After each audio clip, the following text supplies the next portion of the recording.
So here's how to use Google Notebook language model to be able to create a short briefing document or podcast. So what I've done in this previously, and literally it's taken me a couple minutes, is I first added the sources and the information. So things that I've typically done is I've taken Otter, which is what I use to do recording for my meeting notes.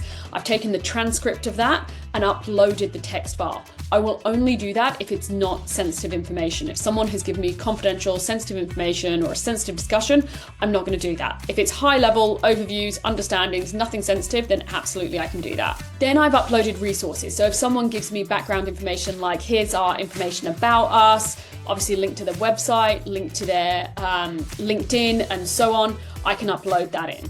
And then what it will do is it'll either produce me a podcast or a briefing document. So let me show you an example. So link, let's just say that I'm going to add a link to the Sales Redefined website because I'm researching Sales Redefined. So insert that there. And then let's say that I want some other sources, maybe some documents or some other things. So let me just, for the sake of example, put in some research that I've been looking at around high performance sales. And I might say, okay, there's huge amounts of information in that.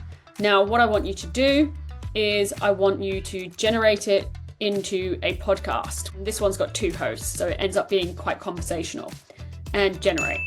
And the way I've used this is before I go into a client meeting, I've typically taken their website link, maybe a link from other sources, some publicly available information, and then I've got it into a really, really quick podcast that I've then listened to in the car on the way to the meeting, which is a fantastic way to get a great bit of insights, research, personalization, so that I'm ready when I go into that meeting. So as you can see, it might take a couple minutes to be able to produce it.